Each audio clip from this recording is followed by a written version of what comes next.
Typewriter effect. আপনারা হয়তো অনেকের ভিডিওতেই দেখে থাকবেন এই ধরনের টাইপরাইটার ইফেক্ট বা টাইপিং অ্যানিমেশন। আজকের ভিডিওতে আমি আপনাদের দেখাতে চলেছি কি করে আপনারা প্রিমিয়ার প্রোর মাধ্যমে এই ধরনের টাইপরাইটার ইফেক্ট অথবা টাইপিং অ্যানিমেশন ইফেক্ট তৈরি করতে পারেন। খুবই ইন্টারেস্টিং একটা ভিডিও, তাই না টেনে পুরোটা দেখুন। আমার প্রিমিয়ার প্রোর ইউজার ইন্টারফেস একটু ভিন্ন। এই ধরনের কাস্টম ইউজার ইন্টারফেস কিভাবে তৈরি করা যায় সেটা নিয়ে আমার চ্যানেলে আগে থেকে একটা ভিডিও আপলোড করা আছে, লিংক আই বাটনে দেওয়া থাকবে।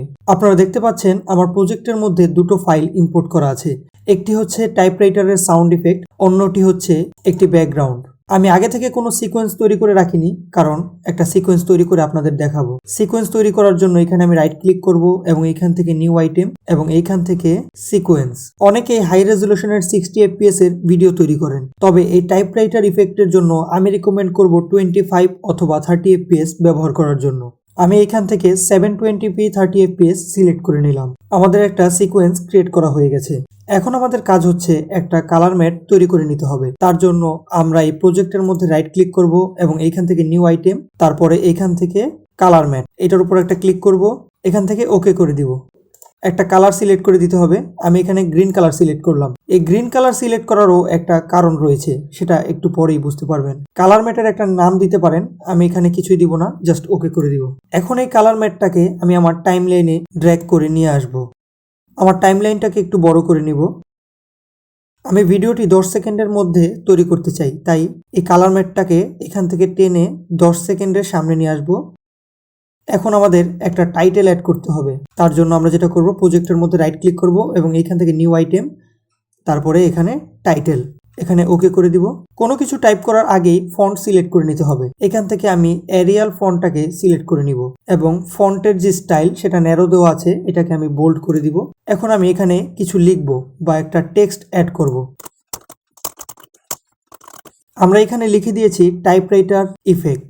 এটাকে সেন্টারে অ্যালাইন করে নিব। তার জন্য আমরা এখানে দুইটা অপশন রয়েছে, দুইটার উপরে একবার করে ক্লিক করে দিব, তাহলে এটা অটোমেটিকলি সেন্টারে অ্যালাইন হয়ে যাবে। লেখার সাইজটিকে আমরা একটু বড় করে দিতে পারি। তার জন্য ফুল টেক্সটটিকে সিলেক্ট করে নিব এবং এইখান থেকে এটার উপর ক্লিক করে ধরে ডান দিকে যদি টানি, লেখাটা একটু বড় হয়ে যাবে। লেখাটা বড় হওয়ার সাথে সাথে এটার অ্যালাইনমেন্ট নড়ে গেছে, তো এখানে আমরা এটার অ্যালাইনমেন্ট ঠিক করে নিব এই আইকনগুলোর মধ্যে ক্লিক করে। লেখাগুলোকে আরেকটু সুন্দর করার জন্য আমরা যেটা করব, এখান থেকে একটু নিচে স্ক্রোল করব এবং এইখানে দেওয়া আছে আউটার স্ট্রোক, মানে আমি লেখার মধ্যে স্ট্রোক দিব। তার জন্য অ্যাডের উপর ক্লিক করব, একটু নিচে স্ক্রোল করব, এখানে দেওয়া আছে সাইজ, এখানে 10 পিক্সেল দেওয়া আছে, আমি একটু বাড়িয়ে দিব। হ্যাঁ, 20 করে দিলাম। লেখাগুলো একটু ভিজিবল হয়েছে। আমরা এই লেটারগুলোর দূরত্ব একটু বাড়িয়ে দিতে চাই, তার জন্য ফুল টেক্সটটিকে সিলেক্ট করে নিব এবং এইখান থেকে একটু ক্লিক করে ধরে যদি ডান দিকে টানি, তাহলে লেটারগুলোর দূরত্ব একটু বাড়বে এবং এইখান থেকে সেন্টারে অ্যালাইন করে নিব। এখন ক্রস বাটনের উপর ক্লিক করলে টাইটেলটি তৈরি হয়ে যাবে। আপনারা দেখতে পাচ্ছেন টাইপরাইটার ইফেক্ট, এইমাত্র আমরা যেটা তৈরি করেছি। তো এটাকে আমরা ড্র্যাগ করে ধরে আমাদের টাইমলাইনে নিয়ে আসব। এখন আমরা যেটা করব, আমরা যে কালার ম্যাটটি প্রথমবার বসিয়েছিলাম সেই কালার ম্যাট আবার আমাদের টাইমলাইনে নিয়ে আসব। এইবার সাউন্ড ইফেক্টটাকে অ্যাড করে নিতে হবে। তার জন্য সাউন্ড ইফেক্টটিকে ড্র্যাগ করে ধরে আমাদের অডিও ট্র্যাকের মধ্যে বসিয়ে দিলাম। এই সাউন্ড ইফেক্টটির ডাউনলোড লিঙ্ক আমি আমার ভিডিও ডিসক্রিপশনে দিয়ে দিব। এটি হচ্ছে টাইপরাইটারের সাউন্ড ইফেক্ট। আপনাদের একটু প্লে করে শোনাচ্ছি। এটা হচ্ছে টাইপরাইটারের সাউন্ড ইফেক্ট। আমাদের টাইটেলটি ঢেকে গেছে এই গ্রিন কালার ম্যাটটির কারণে। নিচে একটা গ্রিন কালার রয়েছে এবং উপরে একটা গ্রিন কালার রয়েছে, এর মাঝখানে রয়েছে টাইটেল। এখন আমরা যেটা করব, এই কালার ম্যাটটিকে সিলেক্ট করে নিব। উপরের যে গ্রিন কালারের ম্যাটটি রয়েছে সেটাকে এখান থেকে চলে যাব ইফেক্ট কন্ট্রোলে। এটার পজিশন একটু ডান দিকে নিয়ে যাব। আপনারা দেখতে পাচ্ছেন এটার পজিশন ডান দিকে নেওয়ার সাথে সাথে এখানে টি লেটারটি ভিজিবল হয়ে এসেছে। আমরা এটাকে বাম দিকে নিয়ে যাব এবং টি লেটারটিকে প্রথমে হাইড করে দিব। এখন এখানে এটার পজিশনটাকে লক করে দিব বা একটা কি ফ্রেম অ্যাড করে দিব। এখানে একটা কি ফ্রেম অ্যাড হয়ে গেছে, আপনারা দেখতে পাচ্ছেন। এখন এই স্লাইডারটাকে ধরে একটু সামনে নিয়ে যাব।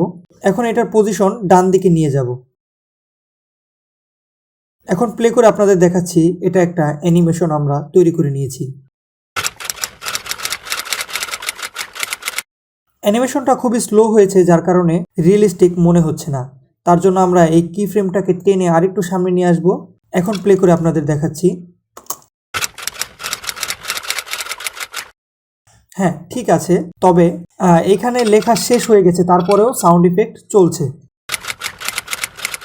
হ্যাঁ, আপনারা দেখতে পাচ্ছেন আমাদের লেখা এই পর্যন্তই ছিল। এরপরে সাউন্ড ইফেক্টের আমাদের কোনো প্রয়োজন নাই। তো এখন আমরা যেটা করব, এখান থেকে সাউন্ড ইফেক্টটাকে কেটে বাদ দিয়ে দিব।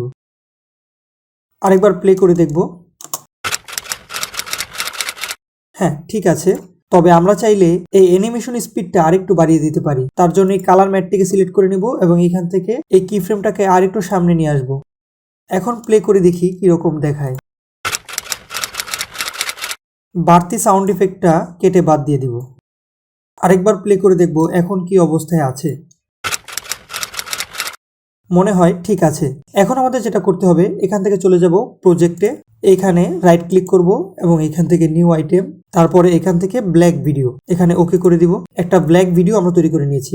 এখন আমরা এই যে আমাদের ভিডিওর যে ট্র্যাকগুলো রয়েছে এটাকে একটু বড় করে নিব। তার জন্য আমরা এখান থেকে যদি ক্লিক করে ধরে নিচের দিকে টান দেই তাহলে ভিডিওর ট্র্যাকের জায়গাটা একটু বেশি হয়ে গেছে। এখন আমরা এখান থেকে ব্ল্যাক ভিডিওটাকে আমাদের টাইমলাইনে নিয়ে আসবো।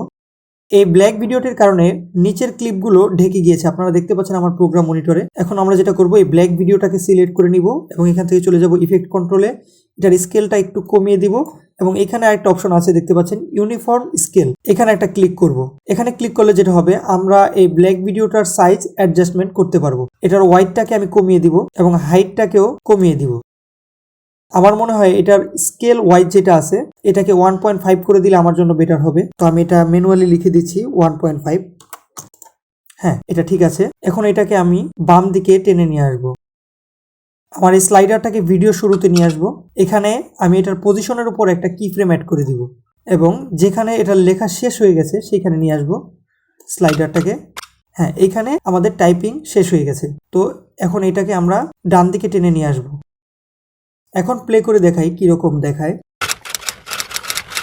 ইফেক্টটা ঠিক আছে, তবে এটাকে আরেকটু সুন্দর করা সম্ভব। এখান থেকে আমরা ব্ল্যাক ভিডিওটাকে সিলেক্ট করে নিব এবং এইটাকে একটু এক্সটেন্ড করে দিব এবং এটার এন্ডিং থেকে কিছুটা অংশ কেটে বাদ দিয়ে দিব। এখন আমরা ভিডিওটা শুরু থেকে প্লে করে দেখব কিরকম দেখায়।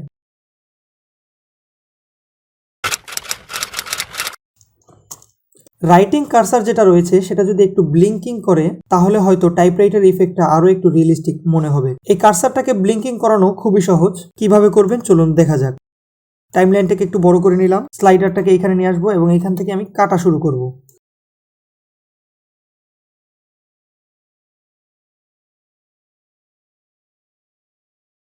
আপনারা দেখতে পাচ্ছেন আমরা যে ব্ল্যাক ভিডিওর ক্লিপটা তৈরি করেছিলাম সেটাকে পুরোটা এভাবে কেটে নিয়েছি। তো এখন আমরা যেটা করব, একটা ফ্রেম রাখবো, একটা ফ্রেম ডিলিট করে দিব। একটা ফ্রেম সিলেক্ট করব মাউস দিয়ে এবং কিবোর্ড থেকে ব্যাক স্পেস অথবা ডিলিট বাটন প্রেস করে ডিলিট করে দিব। তারপরে একটা ফ্রেম রাখবো, তারপর আরেকটা ফ্রেম সিলেক্ট করব এবং ডিলিট করে দিব। এইভাবে সবগুলো ফ্রেম আপনাকে সাজিয়ে নিতে হবে। আপনারা দেখতে পাচ্ছেন আমি কিভাবে কেটে নিয়েছি। এখন আমি শুরু থেকে প্লে করে আপনাদের দেখাচ্ছি।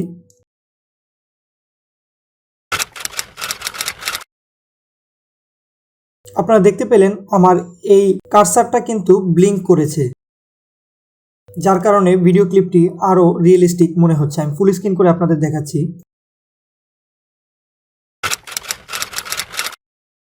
এখন আমরা যেটা করব, সবগুলো ক্লিপ একসাথে সিলেক্ট করার জন্য কন্ট্রোল এবং এ বাটন চাপবো। সবগুলো ক্লিপ একসাথে সিলেক্ট হয়ে গেছে। এখন যে কোনো একটার উপর রাইট ক্লিক করব এবং এখান থেকে করে দিব নেক্সট এবং এখানে এটার আমরা নাম দিতে পারি। তো এটাকে আমরা নাম দিয়ে দিলাম টাইপরাইটার। এখান থেকে ওকে করে দিব। আপনারা দেখতে পাচ্ছেন এখানে অনেকগুলো ক্লিপ ছিল, এলোমেলো ক্লিপ, তো সবগুলো এখন একটা ক্লিপ হয়ে গেছে নেক্সট করার ফলে। এখন আমরা এখান থেকে প্রজেক্টে চলে যাব। আপনারা দেখতে পাচ্ছেন এই যে আমরা ক্লিপটা তৈরি করেছি টাইপরাইটার ক্লিপ বা টাইপরাইটার ইফেক্ট। এটাকে আমরা কেন গ্রিন স্ক্রিন তৈরি করেছি সেটার উত্তর দিচ্ছি। তো অনেকে এখন বলতে পারেন যে ভাই গ্রিন স্ক্রিনের উপর তো তৈরি করে দেখালেন, তো আমরা যদি চাই অন্য কোনো ভিডিও ক্লিপের উপর আমরা এটা বসাইতে চাই, তো সেটা কিভাবে সম্ভব? সেটা কি সম্ভব? আপনাদের কথার উত্তর হচ্ছে হ্যাঁ, অবশ্যই সম্ভব। অন্য কোনো ভিডিও ক্লিপের উপর বসানোর জন্যই আমি এটার ব্যাকগ্রাউন্ড গ্রিন রেখেছি। আপনি যদি এই অবস্থায় এই ভিডিওটিকে রেন্ডার বা এক্সপোর্ট করে দেন, ওইটাকে কোথাও সেভ করে রাখেন, পরবর্তীতে যে কোনো ভিডিওর উপরে ব্যবহার করতে পারবেন। ফর এক্সাম্পল, আমি এই যে ভিডিও ক্লিপটি রয়েছে এটাকে এখন ড্র্যাগ করে ভিডিও 2 ট্র্যাকে নিয়ে আসবো এবং একটা ব্যাকগ্রাউন্ড বসিয়ে দিব ভিডিও 1 ট্র্যাকের মধ্যে। এটাকে একটু এক্সপান্ড করে নিব। এখন আমরা চলে যাব ইফেক্টে। এখান থেকে আমরা সার্চ করব আলট্রা কি।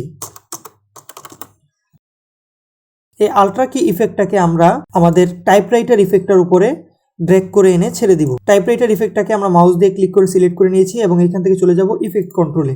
এখন একটু নিচে স্ক্রল করলে আমরা পেয়ে যাব এই যে আল্ট্রা কি। আল্ট্রা কির পাশে রয়েছে আইড্রপার টুল। এই আইড্রপার টুলটিকে মাউস দিয়ে ক্লিক করে সিলেক্ট করে নিলাম এবং এখান থেকে আমরা গ্রিন কালারটিকে যদি দেখিয়ে দিই, গ্রিন কালারটি কিন্তু রিমুভ হয়ে গেছে, আপনারা দেখতে পাচ্ছেন। এখন আপনাদের আমি ভিডিওটি প্লে করে দেখাবো।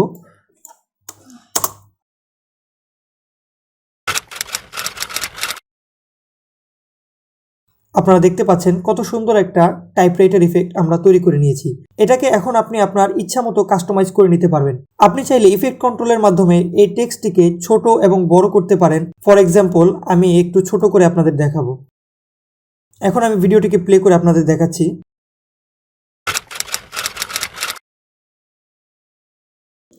আশা করি আজকের এই ভিডিওটি থেকে আপনারা নতুন কিছু শিখতে পেরেছেন।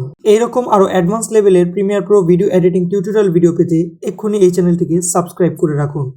এতক্ষণ আপনাদের সঙ্গে ছিলাম আমি রায়হান, সাইনিং আউট।